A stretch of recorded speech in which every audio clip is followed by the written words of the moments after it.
Round 11, time to get back on the wagon. Warriors up against the Bulldogs. Let's go.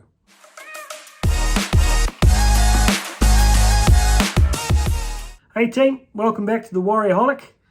Time to take a bit of a look how we might go up against the Bulldogs this weekend over there in Australia. So we're coming off the back of 3 pretty tough losses. 3 games in the space of 12 days up against some of the big boys.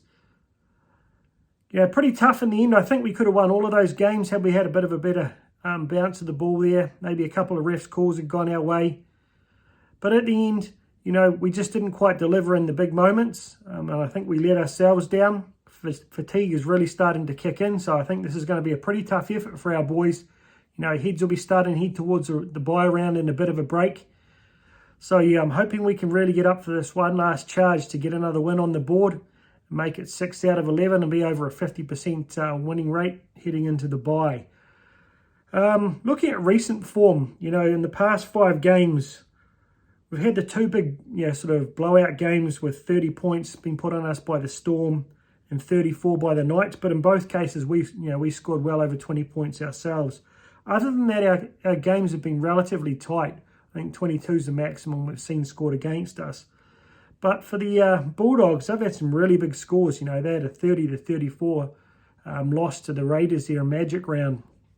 That was a bit of a mess from both parts. Some pretty expensive footy, but man, 34 points being put on you is not ideal.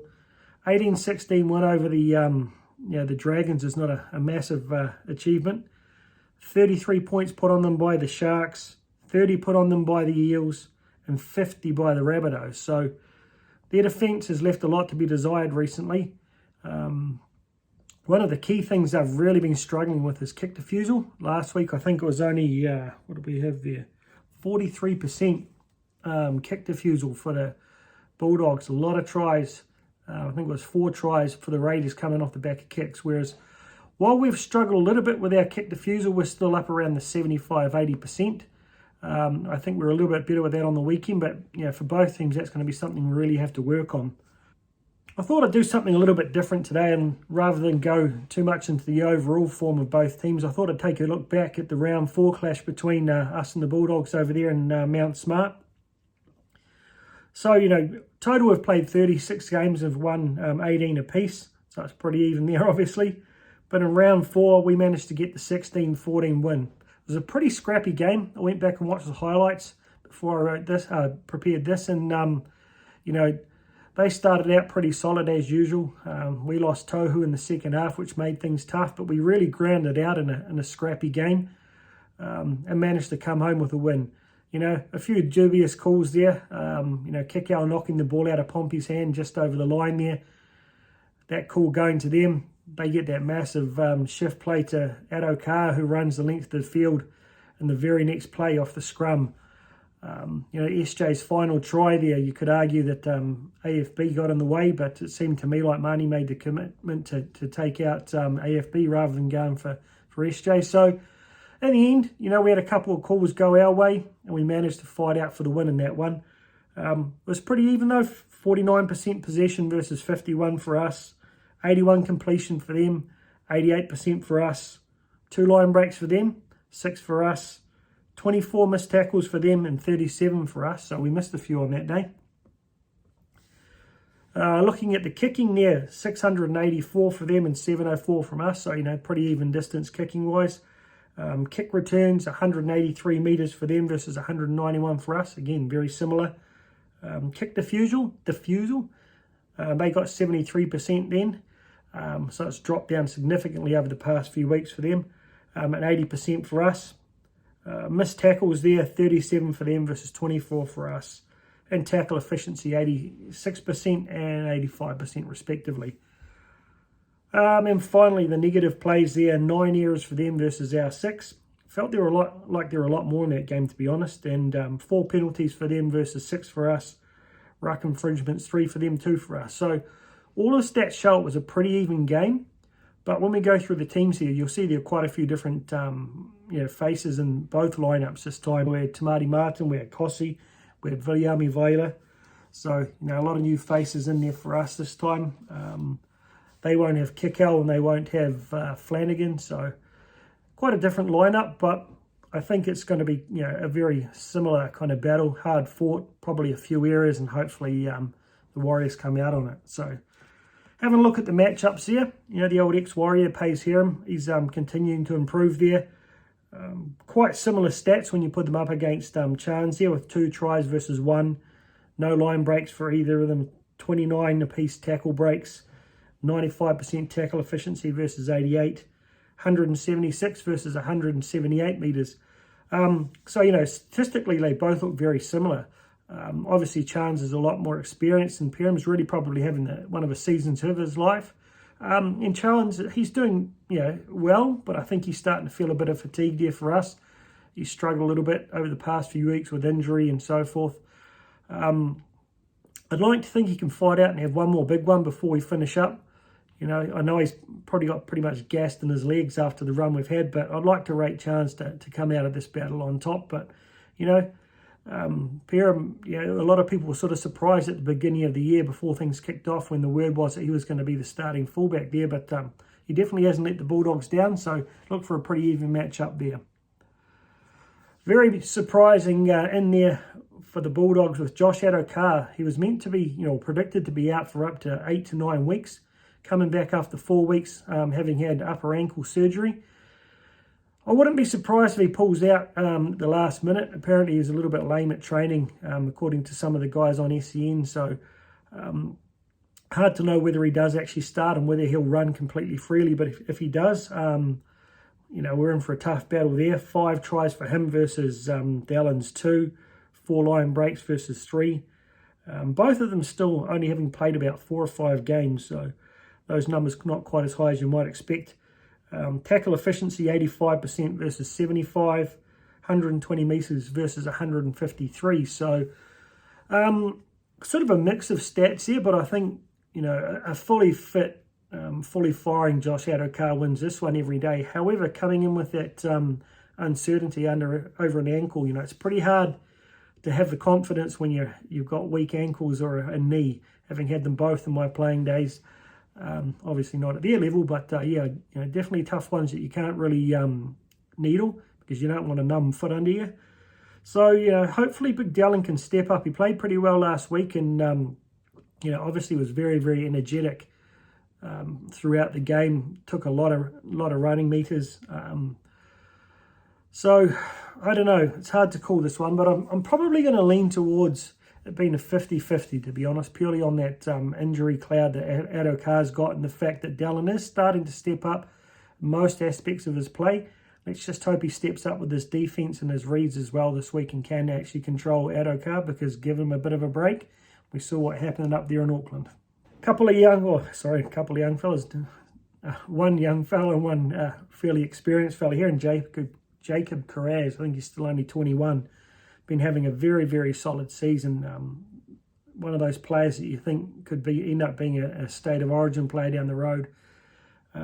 So much to like about the way he plays. 3 tries versus 3, 4 line breaks versus 6, 32 versus tackle breaks versus 29, 84% tackle efficiency versus 76 there for Montoya, 174 metres versus 160. I think Montoya's numbers here dropped down a bit, as particularly his running meters, having played a couple of games in the centres there. They tend to run slightly less than the wingers do with the kick returns and so forth. But both players very, very strong runners, tall guys, probably slightly quicker there for Carraz, having a really, really outstanding season for the Bulldogs and a pretty averagely performing team. Likewise, you could say the same for Montoya. He's been one of our most consistent, though he's been a little bit quieter over the past couple of weeks. I think maybe showing a few signs of fatigue, and I think it'll be a good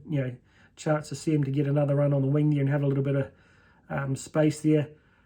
Maybe focus on his strengths of hitting the ball up off those kicks rather than being in that creative role in the centre. So I think this is another 50-50 one for me. I think I underestimated Carraz coming into the last game we played against him, and he did really, really well against us. So he scored again last week for them up against Canberra, so we're going to have to keep an eye on him. So another 50-50 call.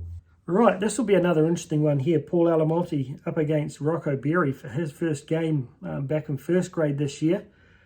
Been struggling with injuries, but only had a couple of games here in New South Wales Cups. But yeah, looking at the stats, considering he's only played a few games there, Berry's not looking too bad. So 2 tries for Berry over Alamotti's 1, 2 line breaks over Alamotti's 1, 7 tackle breaks versus 16, but I think that's a reflection on the number of games as well. I believe Alamotti's played about 8 games versus Rocco Berry's only played about 3. 80% tackle efficiency versus 93. This is an interesting one for me than the tackle efficiency. A lot of people have a lot to say about Rocco Berry's defence. I think he did struggle in his first season or so there with his defensive reads, particularly when he had to play in at centre there. Coming from a union background, it's bloody hard to learn to play rugby league in first grade. I think had it not been for COVID, he would have spent a lot more time in something like New South Wales Cup, actually playing within our structures there, and may have progressed a lot quicker with his defence, but he ended up playing a bit part role there for Redfern. Dolphins, who the hell they are. Redfern, Redcliffe, always get those two mixed up. Running meters 130 versus 114. So, an interesting matchup here. Alamotti's had a pretty strong year as well, but, last year he wasn't the best, but in his first season, I really rated a lot of what Rocco Berry did. I think he's got a lot of,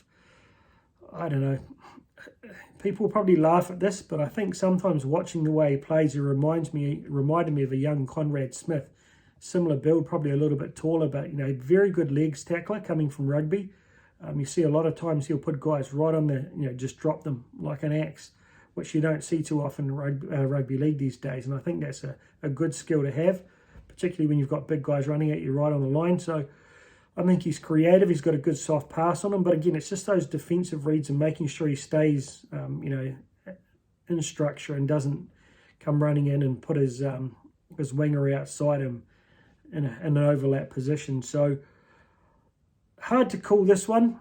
I'm going to say another 50-50 here for me, purely because I really like Rocco Berry and I'm excited to see what he has to offer. And you've got to think if Webby's brought him in, he sees something in him as well over Vela. So let's see how this plays out. Very interesting battle. Then we've got Avarillo up against Pompey, 2 really strong runners. Stats quite similar again here. 6 tries versus 2's a little bit better there for Avarillo. 7 line breaks versus 2. 25 tackle breaks versus 32. 82% tackle efficiency versus 87. 109 metres versus 105. While these stats don't really show it, I think, we've seen from Pompey, one of his big attributes is his ability to put his players away, put his wingers away and so forth, and offload in contact. He's definitely stepped up his physicality. While he's still not hitting the line as fast as I'd like to see from him, he's really getting a good fend going on. So it'll be a good battle up against Avarillo, because Avarillo's a strong player in himself. He's a big boy. Recent form, I'm going to give a slight edge to my man Pompey. Just purely because I think he's continuing to progress every week. I think Avarillo's carrying a bit of a knee injury from what I saw. His knee was pretty heavily strapped there last week against the Raiders. So hopefully that gives our man Pompey a bit of a slight edge there. Next up, we've got another really interesting matchup. I've been calling for this for a little bit. Having seen a couple of his games in Cup, I thought that Volkman had been playing really, really well. He'd been dominating his games. He'd been running the team around, showing he's a genuine halfback of the future. Coming in again at 5'8", I'm not 100% convinced on that. And coming up against a wily old veteran in, the Grub Reynolds. I watched these guys play each other in that Cup game that they televised in round 4 there. And I think Volkman more than held his own up against, the wily old man and Reynolds there. But Reynolds did show he had some serious class and some interesting touches about him. So it'll be an interesting battle. He had a really quiet game, Reynolds, last week up against Canberra. Just didn't quite look like he was, fully in it. He looks like one of those guys who's probably playing a season too long. A guy who's probably looks like he's got all the confidence in the world, but at times he just looks a little bit hesitant and realising he doesn't quite have the spark and speed to match it with the real guns at this level. But you'd think he'll have a lot of confidence going up against a young fella like Volkman. So I'm curious to see how this goes. I'd like to see Volkman take a little bit of the kicking responsibility off SJ. We've seen in Cup there that he's got a really solid kicking game. A couple of times when he did have to kick, when he's played, I think when he played last time, he set up a couple of tries there with those little depth kicks through, or got the the force restart. So I'd like to see that. And Reynolds obviously didn't do a huge amount of kicking in his game last week. A couple of little tap throughs there, so he's definitely got a bit of a kicking game. But I think both teams will rely on their halfbacks to do the lion's share of the kicking there. Based on purely on both of them having very little first grade game time recently, and what I've seen from Volkman in his cup, I'm going to give it to him. I just think he'll be excited to get the run there. He knows that Metcalf's coming back this week in cup, so he's got to really step up and put his best foot forward here. Otherwise, he may not get any more game time this year. And the halves of Metcalf sort of steps up. So look for him to have a big game. This will be a really interesting one. Matt Burton up against Johnson. Johnson, had a couple of nightmares last week, things he'd like to get back, but overall he had another really, really solid game. Picked up, I think it was 2 points, 1 point, I think, in the Warriors there again, so a lot of the fans still thought he was one of the top performers. Up against a guy in Burton who I just don't feel has really had his best season. He's struggling to really take control of the game. Should be careful saying this out loud because you'd hate the prick to have a big turnaround game this week on the back of me talking him down. But also he'll be looking to really put his hand up for Origin. A lot of talk that he may well be selected at 14 there because of his kicking ability and versatility. Who knows? But on the back of his recent form, I'd say not. But who knows what he'll do on the weekend. So have a look at a couple of the stats here, and you can see here that the average kicking meters are not that high for Burton, and that's a reflection that Flanagan was doing a lot of the kicking at half before he got dropped down there to reserve grade. SJ there with 577, clearly kicking more meters there, but obviously we know what Burton's ball kicking abilities like off both feet. So that massive towering bomb, and he has got a really long kick. So here's hoping he doesn't step up and put a whole bunch of those up, because he didn't do a lot of them against us in the round 4 match there. 3 tries versus 2, 5 try assists versus 8 try assists, 3 line break assists versus 9. So you can see that SJ's been a little bit more productive. Probably the fact that our attack's been very SJ centric, whereas they've had both Flanagan and Burton running the team there for the Bulldogs. Tackle efficiency 84 versus 85. See, I thought this is one of Burton's strengths, being an ex-centre that year he played for the Panthers at centre. He's a strong physical defender, but watching up against the Raiders, he made a couple of poor misses, probably 3 or 4 misses that led to tries. Not all necessarily all on him, but he was definitely involved and literally threw an arm out and got run straight over 2 or 3 times there. So SJ's really manned up in his defence, not only as one-on-one, in the line there, but his kick chase and one-on-one tackles when he's chasing his own kicks have been outstanding. So on recent form, I'm giving this one to SJ, and I really expect him to step up and really dominate a game and try and get us a solid win as we go into the bye, because those 4 points will be worth a lot to us. Where we'd end up on the table with those 4 points versus a loss this week. So SJ for a slight edge for me, and just hope that Burton doesn't have that magic step-up round that we all don't want. Into the battle with the big fellas here, Max King against Adam Fanor-Blake. Again, statistically, I think I better have underestimated Max King before the last game we played against him. He had a pretty solid outing that week, but you look at the meters here. Adam Fanor-Blake slightly more with 148 versus 131, but it's a post-contact meters. Adam Fanor-Blake there with over 100 or more running post-contact meters this season. 392 versus 493. So you can see that Adam is definitely making a lot of forward progress when he's hitting that line at the moment. He's still not quite hitting the line with as much speed as I'd like, but geez, they're struggling to stop him. So the on the back of a pretty poor effort from the forward pack of the Bulldogs up against Canberra last week, Fatala Mariner was talking it up, how they were really going to step up and dominate as a pack this week. And you could see who was talking a bit of crap, but you know, they might believe it. But I'd really like to see Adam Fanua continue his outstanding form and dominate Max King again this week. Both with about the same number of hit-ups, with 11 versus 12. 8 tackle breaks. This is where there's a big difference. 32 tackle breaks, Adam Fanua Blake. So you've got a grinding workhorse versus a guy who's a genuine sort of attacking prop there. 4 offloads versus 9 for AFB. And AFB, 6 of those, I think, have come in the past 2 games. So he's really started to step up his offload game to try and create a bit of that second phase ball, particularly when we've had our attacking players down there having to play Walker in the 6th jersey there, and not having Tohu in the back for a couple of those games. So that's why I think we've seen Adam sort of step up and offload a little bit more to try and create. You know, again, I'd love to see him score a try. That one he got last week was absolutely outstanding. He's had a few tries this year. I think he's up to about 4 now. So I look for him to dominate that one and really lead our 4-pack to win this battle. And I think that'll go a long way to helping us win the game. This will be a really interesting matchup. You know, Egan wasn't there for this last game. Was Lussick, I'm pretty sure, played up against these guys in round 4. So we've got the 2 more experienced hookers going head-to-head now, with Marnie only 1 try versus Egan's 4. But 4 try assists and 5 line break assists versus Egan's 1 and 2 there. Both high percentage tacklers, really high work rate, get through a power of tackling. I think the big difference for me here is Marty's a little bit more creative, and he's got that kick out of dummy half. We're really going to have to watch out for his 40-20s. He probably pulls one off every second game and does it with, you know, with relative ease. He did it against Canberra in the weekend.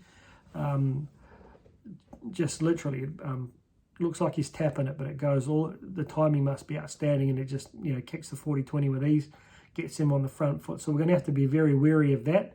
Both Chan's covering at the back there, but also our markers. Something, again, I'm going to keep saying I'd really like to see Egan start to develop, particularly from our, you know, those kicks where we're deep in our, stuck in our own half. Kicking from dummy half allows you to get a lot more distance, you know, and allows your kick chase to get up there quicker as well. So interesting battle, this one. Both been playing pretty solidly. I think Marnie's probably been one of their better contributors. So, you know, who knows who's going to win this one? Probably a 50-50 one for me, and I hope Egan comes out, because, again, if he comes out on top, it's probably a good sign that our pack's winning the battle. This one will be an interesting one for me, is Tavita Pangai Jr. Up against Bunty Athoa there. So you've got a guy who's generally, you know, a back rower, hasn't played a lot of footy this year, versus a guy in Bunty who's usually not a starter, but he's had to start a lot of our games recently, you know, because we've lost Barnett. 2 very kind of different players. I think Bunty's, you know, while he runs with a lot of energy, he's a bit more of a grind. He gets through a power of work and defense, versus a, you know, what are you going to get? Rocks or diamonds with Tavita. If he goes nuts, he can really dominate a game, but he can also have head explosions, get penalised a lot, get binned a lot, and also can sort of lose the plot and just sort of drift out of game. So who knows which one will turn up. But looking at, you know, obviously he's making more meters per, you know, on average there with 112 versus 62. But that's probably reflective of Bunty still hasn't played a, you know, huge amount of minutes, even when he's been starting. Post-contact meters, interestingly, Bunty with more there. But again, that's total, and Tavita's only played a couple of games. So, you know, look for him to be making those, you know, plenty of post-contact meters on Saturday. I think it's Saturday? Friday? Shit, not sure. 10 hit-ups on average versus 5, so that's a sign that, you know, Tavita gets through a lot of offensive work. Tackle breaks, only 3 there, which is kind of surprising, versus Bunty's 10, but again, that's probably reflective of the number of games. Offloads 10 there from Tavita Bangai versus none from Bunty. And we know Tavita likes to throw a lot of offloads, not always at the best time, so hopefully you'll make a few silly mistakes here and throw us a couple. You know, it'll be an interesting challenge here for Bunty up against a guy like this. You know, he is a pretty calm and cool and collected guy. Very rarely loses his head, old Bunty. So hopefully you put a bit of pressure on, you know, Pangai and tire him out, because I dare say he doesn't have the biggest motor in their team. So let's see how we go, putting a lot of work down his alley on defence and taking a bit of energy out of him so he can't deliver too much on attack. Jacob Preston here up against Curran will be an interesting battle. I didn't know a lot about Jacob Preston coming into round 4. I hadn't really seen him play, but I've watched him in that game and a couple of his games recently. Actually, he's a very solid player. He's like a big lanky guy like Sean Lane, but with a bit more beef on him. Very good ball runner. Hits a lot of good angles. He's got those big long levers that he can get a ball free. Very solid on defence. Like got a big motor on him, will go all day.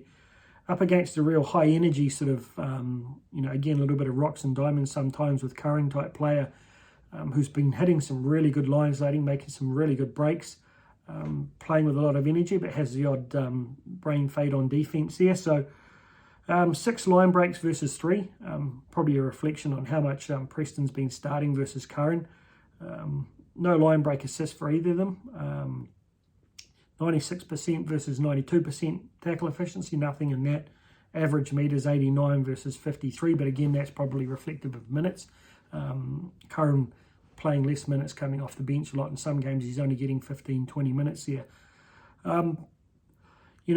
Again, I can just see that one occasion there. I'm trying to think of who scored the try on the weekend there, where Curran was sort of struggling to get back into the line there when we were right on our defending our line. And he just sort of had to stand there with hands on hips because he was offside and couldn't get involved in one of the plays where we got the tries there. He does a lot, but I don't know whether it's just he tires himself out or sometimes he just switches off for that little bit during the game there and often leads to them getting line breaks and tries. So I hope he has an 80-minute game if he does play for 80 minutes, keeps focused there, keeps his line in defence there and doesn't let any of these tries go through him this week. But I'm going to give a slight edge to Preston there just purely on the consistency he's been playing with. 2 tries last weekend, so could be in for a solid game again this week if we don't control him. Corey Waddell up against Neil Corder. Corey Waddell hasn't had a lot of games. I think he's only played about 5 off the top of my head. I went back and checked it, but can't recall 100% there. But 1 line break versus 2. 0, no line break assist versus 1, both high in in middle of the 90s there with their tackle efficiency. 111 metres versus 96. I think we've seen those numbers start to creep up from Neocordia, running a lot more recently. Both that big kind of solid workhorse kind of player. Not we're not talking Viliami Kikau, who we had to deal with in round 4 there. So a little bit easier for us to control that edge. He'll get through probably more work than Kikau did, but he won't be, sort of drawing 3 or 4 players in to create that overlap. So Neocordia has been playing really well recently, other than the couple of penalties he's been giving away. So look for him to dominate this one just a little bit. So I'm going to give this to him there. Then we've got their captain versus our captain, Raymond Faitala Mariner. The Māori pronunciation for Marina. Ex-Warrior there up against his old club, but he's been there for a very, very long time now, so he's pretty much 100% Bulldogs man. He's been struggling to have the impact that you would normally expect from him. No line breaks from him, no line break assists versus Tohu's got 4. Both 95% tackle efficiency, 83 versus 114. He used to be a lot more of a creative kind of dynamic runner, but he just seems to have been quite quiet recently. Maybe it's a reflection on him playing the captain role, I'm not sure. But look to Tohu to really dominate this one this week, as usual, getting through a power work there, acting as that third half. We're a different team when Tohu's out there, so I just pray that his knee holds up and he ends up starting again this week and play some solid minutes. Hopefully they don't make him play 80 minutes, I think, like he did last week. So hopefully he'll dominate that, and again, that'll be a reflection. And if we can get our 4-pack dominance going there, that we should be able to win this game. Looking at the benches here, bit of an interesting sort of matchup here. You've got Ollie Apu, who's a half, really, a lot of talk about him being a super player of the future. Come on there a couple of times this season, had a really, really big impact. So look for him to come on and replace the Grub at some point. up against Freddie Lussick there. Obviously his hooker cover there, but probably will look to play minutes as a running back rower at some point off the bench if he's needed. You've got Ockenbaugh, who used to be a wing, but he's been used as a middle forward cover at the off the bench recently. A very big boy, doesn't play a huge amount of minutes and doesn't have a huge impact, so I don't think he's too much for us to worry about coming off there. Hopefully Dylan Walker will thrive coming off the bench.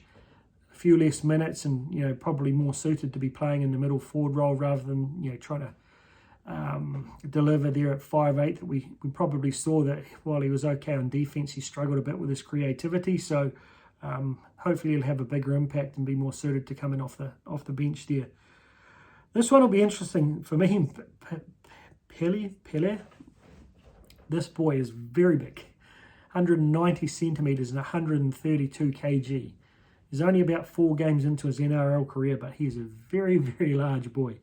Up against Sifakula there, who probably learnt a little bit on the weekend there from his misguided attempt to grab Cleary by the jersey and end up slapping him in the face and spending 10 minutes in the bin, which was a bit of a shame. But, he doesn't seem to be overawed by the whole first grade experience. So I don't know a lot about Pele, so I can't really comment too much on him other than the fact we need to look after him since he's a very big boy. But, hopefully Sifakula will start to really find his own and start to be a little bit more creative there when he does get time. Really good tackle efficiency.